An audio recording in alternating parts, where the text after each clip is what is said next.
नमस्कार दर्शकवृन्द, दिनभरका देश विदेशका प्रमुख खबरहरू समेटिएको नेपाल टाइम्सको टप 50 बुलेटिनमा स्वागत छ। म रश्मिता उदास। सुरु गरौं आजका प्रमुख खबरहरू। नाम र थरमा अपमानजनक शब्द प्रयोग गरेर नागरिकता प्रमाणपत्र जारी नगर्न गृह मन्त्रालयको निर्देशन। जारी भएका नागरिकताको प्रमाणपत्रमा सम्बन्धित व्यक्तिले सच्याउन माग गरे, प्रक्रिया पुर्याएर सच्याउने व्यवस्था मिलाउन पनि आग्रह। प्रतिनिधि सभाको बैठक राखेर राज्यको दोहन गरिएको राष्ट्रसभा सदस्य खिमलाल देवकोटाको भनाई। कार्यकाल समाप्त भएका सांसदहरूको नाममा बैठक राखेर राज्यको दोहन नगर्न आग्रह। राष्ट्रसभाको उपाध्यक्ष पनि संवैधानिक परिषदको सदस्य हुने व्यवस्था गर्न माओवादी राष्ट्रसभा सदस्य गंगा कुमारी बेलवासेको माग। संवैधानिक परिषदलाई आफ्नो काम सहज ढंगले अघि बढाउन 7 सदस्य बनाउन उपयुक्त हुने दावी। दलित समुदायका व्यक्तिहरूको नागरिकतामा अपमानपूर्वक राखिएका नाम सच्याउन माओवादी सांसद भुवन बहादुर सुनारको माग। यस्तो त्रुटिको खोजी गर्न राष्ट्रिय दलित आयोग र दलित अभियन्ताहरूलाई पनि आग्रह। मङ्सिर 4 गते हुने चुनावका लागि पहिलो दिन आइतबार 6वटा पार्टीले दर्ताका लागि निर्वाचन आयोगमा निवेदन दिए। अरू दलहरूले पनि दर्ताको तयारी थाले। चुनावको मिति तय भएसँगै दलहरू आन्तरिक छलफलमा। राप्रपाका प्रवक्ता ज्ञानेन्द्र शाहीले जुम्लाबाट प्रतिनिधि सभा सदस्य निर्वाचन लड्ने घोषणा। एक मात्र निर्वाचन क्षेत्र रहेको जुम्लाबाट माओवादीबाट गजेन्द्र महत र कर्णालीका गृहमन्त्री भइसकेका नरेश भण्डारीको चर्चा। प्रेमदीप थाम्सोहाङ नेतृत्वको राष्ट्रिय एकता पार्टी लोसपामा विलय हुने। दुई पार्टीका अध्यक्षद्वारा पार्टी एकता सम्बन्धी 5 बुँदे सहमतिमा हस्ताक्षर। अध्यक्ष थाम्सोहाङलाई लोसपाको कार्यकारिणी सदस्य र प्रदेश 1 को इन्चार्जको जिम्मेवारी दिइने। बैतडीमा गत असार 1 गतेदेखि सुरु भएको फोटो सहितको मतदाता नामावलीमा 2808 नयाँ मतदाता थपिए। यो सँगै जिल्लामा मतदाताको संख्या 1,51,414 पुग्यो। कञ्चनपुरमा असार महिनादेखि साउनको 19 गतेसम्म 9828 मतदाता थपिए। थप नयाँ सहित अब जिल्लामा मतदाता संख्या 3,05,182 पुग्यो। असोजको अन्तिममा संसदको कार्यकाल अन्त्य भयो भने प्रधान न्यायाधीश जबरा विरुद्धको महाभियोग प्रस्ताव के हुने भन्ने अन्यल। महाभियोग प्रस्ताव दर्ता भएको लामो समयपछि छलफलमा ल्याइएको भन्दै एमालेका सांसदहरूको विरोध। रौतहटबाटै चुनाव जितेका र प्रधानमन्त्री समेत भएका माधव नेपालले जिल्लाको विकासका लागि सिमको पनि नभाचेको एमाले अध्यक्ष केपी शर्मा ओलीको आरोप। प्रभु शाह रघुवीर महासेठले तराई मधेस क्षेत्रमा धेरै काम गरेको र योजना ल्याएको दावी। कृषिको आधुनिकीकरण, व्यवसायीकरण, कृषिमा आधारित उद्योगहरूको प्रवर्धन र विकास गर्दै नेपाली अर्थतन्त्रको विकास गर्न चाहेको माओवादी अध्यक्ष प्रचण्डको भनाई। नेपालमा कृषिको आधुनिकीकरणका लागि जापानिज प्रविधिको अनुसरण गर्न चाहेको उल्लेख। आफ्नो पार्टी पनि सत्तारूढ गठबन्धनमा सहभागी हुन सक्ने लोसपा वरिष्ठ नेता राजेन्द्र महतोको भनाई। नागरिकता विधेयक पारित भइसकेको र लोसपाका कार्यकर्ताहरूको रिहाईको मुद्दा फिर्ताका लागि प्रक्रिया अघि बढिसकेकाले लोसपा गठबन्धनमा जान इच्छुक। सत्ता गठबन्धन बीचको चुनावी तालमेल स्वाभाविक भएको कांग्रेस नेताहरूको भनाई। चुनावमा व्यवहारिक तालमेल गर्नुपर्ने र गठबन्धनका उम्मेद्वारको जित सुनिश्चित हुनुपर्ने निष्कर्ष। नेताको नाम लिएर विकास निर्माणमा व्यतिथि निम्त्याउने ठेकेदारहरूलाई तह लगाउने भौतिक पूर्वाधार मन्त्री मोहम्मद इस्तियाक राईको चेतावनी। ठेक्का लिने तर समयमै काम नसक्ने र अन्य विभिन्न व्यतिथि ल्याउनेलाई नछोड्ने दावी। नेपाललाई प्लास्टिक प्रदूषण मुक्त बनाउन आफू प्रतिबद्ध रहेको वन तथा वातावरण मन्त्री प्रदीप यादवको भनाई। 40 माइक्रोन भन्दा पातलो प्लास्टिकको प्रतिबन्धलाई कडाइका साथ कार्यान्वयन गर्न निर्देशन दिएको उल्लेख। मेडिकल विषयका विद्यार्थीले चाहेको विषय पढ्न नपाएको गुनासो बढेको शिक्षा मन्त्री देवेन्द्र पौडेलको भनाई। मेडिकल शिक्षा एकै दिन 2 शिफ्टमा पढाउने सरकारको नीति कार्यक्रम तथा बजेटमा उल्लेख भएको बताउँदै कार्यान्वयन गर्न आग्रह। आफू शहरी विकास मन्त्री हुँदा पुँजीगत खर्चमा उल्लेख्य प्रगति गरेको एकीकृत समाजवादी सचिव रामकुमारी झाँक्रीको दावी। आफू मन्त्री हुँदा मन्त्रालयबाट स्वीकृत योजनाहरू सबै सार्वजनिक खरिद प्रक्रियाबाट गर्ने प्रयास गरेको तर्क। असमान तवरले कर्मचारीहरूको तलब वृद्धि गरेको भन्दै सिंहदरबारभित्रका तल्लो तहका निजामती कर्मचारीहरू आन्दोलित। नासु बचाउ अभियानको नेतृत्वमा आज पेन डाउन। नासु र खरिदारहरू आन्दोलनमा निस्किँदा मन्त्रालयको कामकाज प्रभावित। सरकारले बनाउन लागेको कानूनमा द्वन्द्व पीडित सुरक्षाकर्मीको माग सम्बोधन नगरेको भन्दै काठमाडौँमा प्रदर्शन। बहाल सुरक्षाकर्मीको हौसला बढ्ने गरी परिपूर्ति, शहीद सुरक्षाकर्मीका दोषीलाई उन्मुक्ति नदिन लगायतका माग पेश। सार्वजनिक यातायातले यात्रुहरूसँग मनलाग्दी भाडा असुल गरेको विषयमा तत्काल संस्थागत संयन्त्र बनाई अनुगमन गर्न संसदीय समितिको सरकारलाई निर्देशन। सडक सीमा अतिक्रमण गरी सडक सीमा भित्र बनाएका घर टहरा तत्काल हटाउन पनि आग्रह।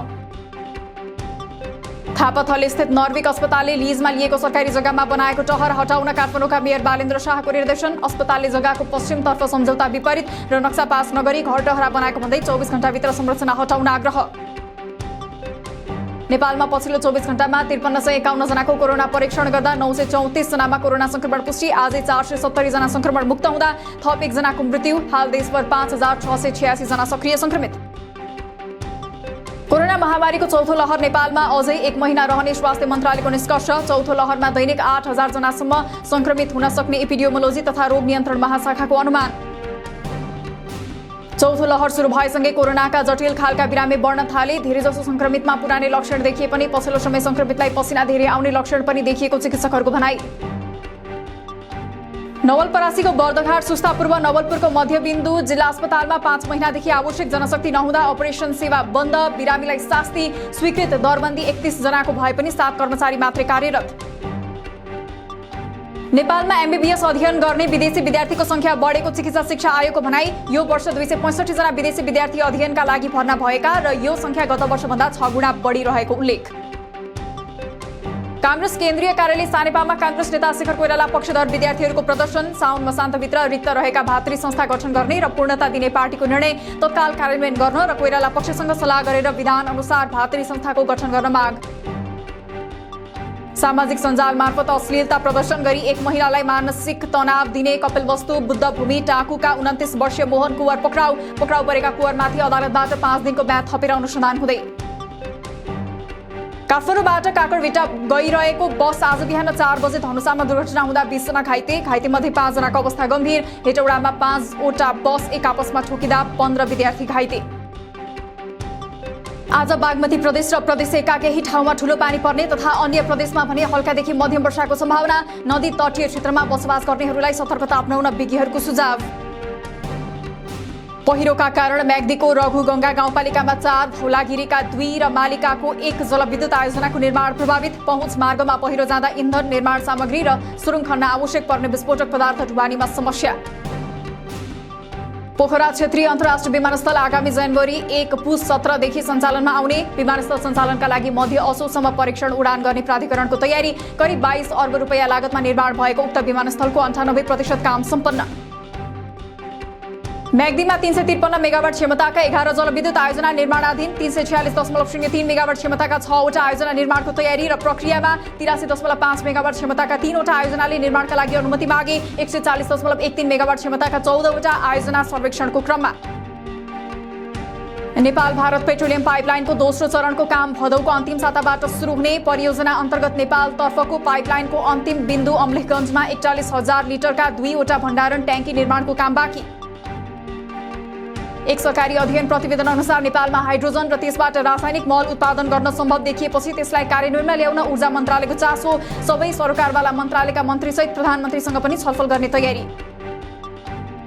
साताको दोस्रो कारोबार दिन सोमबार नेप्सेमा दिनभर उता चढावका बीच बजार परिसूचक 17.67 अङ्क अर्थात् 0.83%ले घटेर 2106.16 अङ्कमा रोकियो। आजै 2 अर्ब 85 करोड 71 लाखको शेयर खरिद बिक्री। 9औं राष्ट्रिय खेलकुद प्रतियोगिता समयमै हुनेमा दुविधा नरहेको राष्ट्रिय खेलकुद परिषदका सदस्य सचिव टङ्कलाल घिसिङको स्पष्टोक्ति। असोज 28 देखि कार्तिक 3 गतेसम्म राष्ट्रिय चाडको रूपमा रहेको प्रतियोगितामा 36 खेलका 407 इभेन्टमा खेल हुने। मुस्ताङको लोमानथाङमा 4635 मिटर उचाइमा निर्माण गरिएको गल्फ कोर्समा प्रतियोगिता आयोजना हुने। विश्वकै सबैभन्दा उच्च स्थानको गल्फ कोर्सको पहिचान पाउन भने बाँकी। काठमाडौँ र पोखराबाट गरी 24 पुरुष र 4 महिला खेलाडीको सहभागिता रहने अनुमान। दोस्रो एक दिवसीय खेलमा जिम्बाब्वेले बंगलादेशलाई 5 विकेटले पराजित गर्दै 2-0 श्रृङ्खला जित्यो। बंगलादेशले दिएको 291 रनको लक्ष्य जिम्बाब्वेले 47 ओभर 3 बलमा 5 विकेट गुमाएर भेटायो। श्रीलङ्काका स्पिनर प्रभात जयसूर्या आईसीसीको जुलाई महिनाको उत्कृष्ट पुरुष खेलाडी घोषित। महिलातर्फको जुलाई महिनाको उत्कृष्ट खेलाडीमा इङ्ल्यान्डकी इमा ल्याम चयन। ब्राजिलमा मार्शल आर्टका विश्व च्याम्पियन लयन्द्रो लोको हत्या। ब्राजिलको साओ पाउलो नाइट क्लबमा ड्युटी बाहिर रहेका प्रहरीले हानेको गोली लागेर लोको ज्यान गएको प्रत्यक्षदर्शीको भनाई। फरार प्रहरीको खोजी जारी। चीनले ताइवान वरपरको समुद्री र हवाई क्षेत्रमा नयाँ सैन्य अभ्यास गर्ने चेतावनी। ताइवानको पानीमुनि चल्ने जहाज र समुद्री आक्रमण विरोधी कार्यहरूमा केन्द्रित भएर अभ्यास गर्ने। जवाफ स्वरूप आफूहरूले पनि सैन्य अभ्यास गर्ने ताइवानको भनाई। 43 जनाको ज्यान जाने गरी भएको हिंसात्मक घटनापछि इजरायल र प्यालेस्टाइनका विद्रोही समूहबीच संघर्ष विरामको घोषणा। 3 दिनसम्मको संघर्षमा बालबालिका सहित 43 जनाको मृत्यु हुँदा 300 प्यालेस्टाइनी घाइते। गाजामा भएको युद्धविरामको संयुक्त राष्ट्रसङ्घद्वारा स्वागत। आगामी दिनमा दुवै तर्फलाई शान्तिको माध्यमबाट अघि बढ्ने काममा सहयोग गर्ने उल्लेख। हिंसात्मक हमलाका घटनाहरू नहुन् भनेर दुवै तर्फबाट संयमता अपनाउन पनि सबैलाई आग्रह। इथियोपियाली सुरक्षा फौजले हालै गरेको सुरक्षा कारबाहीमा 333 संदिग्ध ओरोमो लिबरेसन आर्मी ओला विद्रोहीको मृत्यु। विद्रोही समूहले आपूर्ति भण्डारण गर्न प्रयोग गरिरहेका 69वटा गोदाम पनि नष्ट। हङकङमा कोरोना भाइरस संक्रमणका लागि नयाँ नियम लागू। संक्रमण दर पुनः बढ्न थालेपछि विदेश भ्रमणबाट हङकङ फर्केका नागरिकहरूलाई 3 दिन र विदेशी नागरिकको हकमा भने 7 दिन होटल क्वारेन्टिन अनिवार्य। पाकिस्तानमा डेंगीको संक्रमण फैलिँदै। डेंगी फैलिएपछि पञ्जाब प्रान्तको रावलपिण्डी जिल्लामा आपतकाल घोषणा। रावलपिण्डीलाई अति संवेदनशील जिल्लामा राख्दै अस्पताललाई डेंगीका बिरामीको तत्काल उपचार थाल्न निर्देशन। अफगानिस्तानको उत्तरी जजान प्रान्तमा मध्य जुनदेखि फैलिएको हैजाको प्रकोपका कारण कम्तीमा 12 जनाको मृत्यु। प्रदूषित पानी र स्वास्थ्य सेवामा कमजोर पहुँचका कारण कुल 18,000 मानिस हैजाबाट प्रत्यक्ष प्रभावित। र बंगलादेशले आफ्नो शरणमा रहेका रोहिङ्ग्याहरूको उचित व्यवस्थापन गर्न चीनसँग माग्यो गुहार। बंगलादेशको पूर्वाधार विकासका लागि उत्तम व्यापार सम्बन्ध, लगानी र सहयोगका लागि चीनद्वारा प्रतिबद्धता व्यक्त। दिनभरका देश विदेशका प्रमुख खबरहरू समेटिएको नेपाल टाइम्सको टप 50 बुलेटिन अहिलेलाई सकियो। हामी भोलि फेरि टप 50 समाचारका साथ उपस्थित हुने नै छौं। नेपाल टाइम्सको युट्युब च्यानल सब्स्क्राइब गरिदिनु भएकोमा र फेसबुक पेज लाइक गरिदिनु भएकोमा धन्यवाद। ताजा खबरहरू नेपाल टाइम्सको अनलाइन पोर्टल www.nepaltimes.net मा पनि गएर हेर्न सक्नुहुनेछ। नेपाल टाइम्स हेर्दै गर्नुहोला। नमस्कार।